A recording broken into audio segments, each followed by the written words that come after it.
a lo mejor el niño tuvo un reconocimiento unánime, pero nos quedamos más con el personaje, con el nombre del personaje, que con el nombre del actor. Y eso ha ocurrido en más de una ocasión. Por ejemplo, con otro niño prodigio de aquella época, que se llamaba Bobby Driscoll. Dicho así, te dirás quién es Bobby Driscoll. Pues Bobby Driscoll fue otro de los niños actores que protagonizó una versión de La Isla del Tesoro. Pero es que antes había protagonizado Canción del Sur, película Disney que fue una de las primeras que combinó acción real con acción animada, actores con dibujos animados. Pues ahí estaba Bobby Driscoll, que gozó de cierta popularidad en la época como actor infantil. Y también cabe hablar de una actriz infantil que gozó de la misma popularidad o un poquito más, si me apuras, porque esa niña se llamaba Margaret O'Brien. Margaret O'Brien encarnó a Beth en Mujercitas cuando Margaret O'Brien tenía 12 años. Pero es que con 7 añitos había salido en Cita en San Luis, la hermosísima película musical con Judy Garland de Vincente Minnelli, del que sería su marido poco tiempo después. Pero es que también salió Margaret O'Brien en El fantasma de Canterville o en el biopic sobre Madame Curie, cuando la niña solamente tenía 5 añitos. Relación de niños prodigio de aquella época que prácticamente acabaría con el nombre que voy a dar a continuación, que es Dean Stockwell, actor recuperado para la causa con Paris, Texas en los años 80, pero que en los años 40 tuvo una relevancia bastante apreciable como actor infantil, porque antes de dar con sus huesos en series de televisión tras series de televisión, Dean Stockwell había participado en películas como Con Abbott y Costello, nada menos. Dean Stockwell aparece, por ejemplo, en La barrera invisible, de Elia Kazan, y poco tiempo después protagoniza una película en apariencia inocua, en apariencia cine familiar, que se llama El muchacho de los cabellos verdes. ¿Y por qué no resulta inocua e inocente esta película? Pues porque es una metáfora. A cuenta de que sea un niño al que de repente le brota el color verde en sus cabellos y todos sus amigos se ríen de ello, a cuenta de eso digo, pues haced que ese chico es de raza negra, o de cualquier otro color de piel, o de cualquier discapacidad, o de cualquier diferencia, del tipo que sea. Bueno, pues ese era Dean Stockwell, el muchacho de los cabellos verdes, en una película inocua, inocente en apariencia, pero que contenía todo un mensaje. El director Joseph Losey, acusado más tarde por el Comité de Actividades Antiamericanas de ser un rojo, de ser un comunista, y se fue a Inglaterra a hacer cine.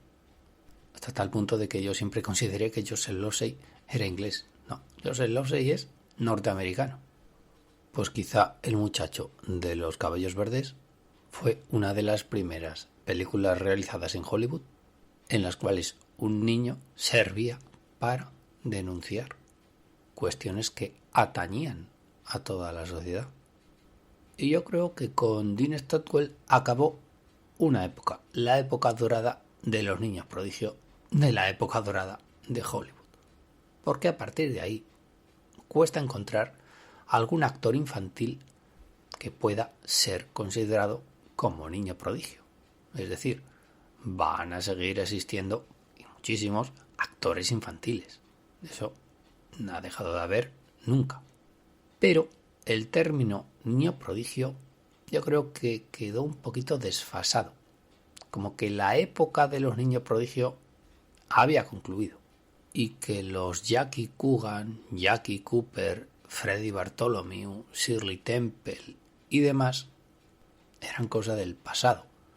Al fin y al cabo no dejaban de ser reclamos para el incipiente cine sonoro, así como lo eran los musicales de Babsy Berkeley, como La calle 42, o películas como Las melodías de Broadway. Pues los niños, como Shirley Temple, también servían para generar una clientela fiel y sobre todo numerosa. Así que niños prodigio, a partir de ahora, menos. Actores infantiles, por un tubo. ¿Cuál será el criterio para considerar a estos actores infantiles niños prodigio? Pues ya casos bastante aislados. Porque evidentemente los va a haber. En los años posteriores surgieron nombres que luego diremos. Pero es que casi nos tendríamos que ir a España. Al caso del niño cantor. A Joselito, el de la voz de oro, que diría Kiko Veneno. Fijaos hasta dónde tenemos que ir para encontrar un clarísimo caso de niño prodigio. Vamos, que si tú dices niños prodigio, a mí por lo menos me vienen a la mente dos nombres, Shirley Temple y Joselito. Esos sí que son, per se, niños prodigio. Los demás, como diría el otro, rechazo imitaciones. Excesivo lo que estoy diciendo, porque ha habido niños prodigio, evidentemente, pero a la altura de esos dos, decidme algún otro nombre que se le pueda acercar. Ojo, ya digo que sí, que ha habido más niños prodigio, pero como esos dos, yo creo que ninguno. Y ahí nos vamos, a Joselito. Suene como suene, todo esto que estoy diciendo. Y como digo siempre, fuera complejos. Joselito fue una grandísima estrella del cine español. Joselito creó escuela. Y lo mejor de todo, resulta increíble, resulta sorprendente decir todo esto cuando Joselito solo hizo 17 películas. De esas 17 películas, solamente en 5 se le podría considerar niño. Las que hizo en el año 1957 y 1958, cuando tenía ya 14 años. El pequeño ruiseñor, las saetas del ruiseñor y el ruiseñor de las cumbres, la trilogía del ruiseñor, vamos. Amén de un par de películas que hizo en México, a que parecía que había hecho más. Lo que pasa es que todavía no le había cambiado la voz. En el resto de películas que hizo, el niño ya había dejado de ser niño para convertirse en adolescente. Bueno, pues a pesar de todo eso, Joselito está considerado el mayor niño prodigio del cine español, con técnicamente solo 3 películas haciendo de niño. En el resto conservaba todo su encanto todavía, pero ya fueron películas en las cuales se notaba que el Joselito niño había dejado paso al Joselito adolescente que tenía que seguir siendo explotado. Lo que pasa es que al final explotó y desapareció del mapa de manera absoluta. Pero mientras el Joselito niño duró, ¿cómo cantaba ese pequeño ruiseñor? ¿Cómo cantaba? El de la voz de oro, efectivamente. La mina de oro también, que tenían que aprovechar. Esa voz también era una mina, como la de Antonio Molina. Y ahí se quedó para siempre, en el pequeño ruiseñor. Y os lo puedo asegurar, porque yo lo he tenido a 1,5 metros de distancia muchísimos años después. Y ciertamente, no sé si seguía cantando, creo que sí, pero seguía siendo el pequeño ruiseñor. O el colibrí, como le llamó Santiago Segura en una aparición cameo de Joselito en una película de la saga Torrente.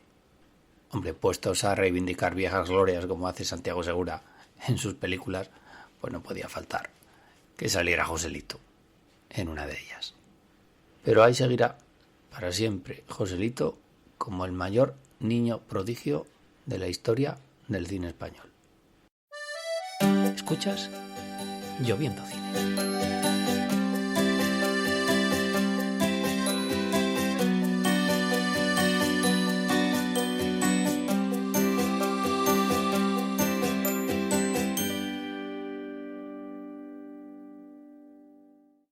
Pero no fue el primer niño prodigio del cine español, porque un poquito antes, unos años antes, había surgido un niño adorable, un niño que robaría el corazón a toda una generación de españoles, un niño que esta vez sí que de verdad se le podía considerar un niño sin ningún tipo de cortapisas, porque ese niño tenía 7 añitos cuando protagonizó Marcelino Pan y Vino. Ese niño se llama Pablito Calvo. Y es que a Pablito Calvo se le podría considerar como la única amenaza que tuvo Joselito a la hora de ser considerado el mayor niño prodigio del cine español. Pablito Calvo le podía competir de tú a Joselito. Porque ¿cómo fueron esos comienzos de Pablito Calvo en Marcelino Pan y Vino? No pudo ser mejor, al lado de toda esa cohorte de grandes actores del cine español. Pero él era el centro de la película. Allí estaban, bajo el mando de Ladislao Baida, Rafael Ribelles, Antonio Vico, Juan Calvo, José Marco Dabó, Juanjo Menéndez, Joaquín Roa, Isabel de Pomés, Rafael Calvo. Estaban todos los grandes secundarios del cine español. Pero ¿quién les comió la tostada? Pues un niño de 7 años. Un niño que se llamaba Pablito Calvo. Un ser angelical que quedó marcado para los restos por este personaje de niño huérfano, qué casualidad, al que dejan a la puerta de este monasterio de frailes. Película enternecedora, muy al gusto de la época, que convirtió a un niño de 7 años en una estrella. Pero al contrario de otros niños prodigio, por cierto, tengo una duda, ¿se dice niños prodigios o niños prodigio? Bueno, al margen de esta duda, al contrario, digo, de otros niños prodigio, a Pablito Calvo no se le discutía nada. Pablito Calvo fue aceptado sin más, como le aceptan los frailes de este monasterio, como alguien a quien hay que tratar con ternura, con misericordia incluso. Es que se le veía tan niño, tan poquita cosa, si se quiere, que Pablito Calvo se convirtió en uno más de la familia. Era el niño pequeño de todas las familias de España. Que por cierto, la voz de Pablito Calvo no era la voz de Pablito Calvo, sino que fue doblado por una actriz, Matilde Vilariño, que era una actriz de doblaje especializada en niños. Y evidentemente la siguiente película de Pablito Calvo tenía que seguir la estela de la anterior. Y la siguiente película fue Mi tío Jacinto junto a Antonio Vico, de nuevo.